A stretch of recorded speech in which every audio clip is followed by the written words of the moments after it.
कबो सोचले ना रहनी इतना बदल जाई।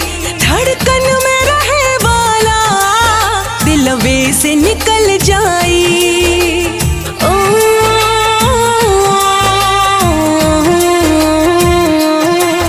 कबो सोचले ना रहनी इतना बदल जाई। धड़कन में रहे वाला दिलवे से निकल जाई। जुदाई तखाई बहाना भइल बा।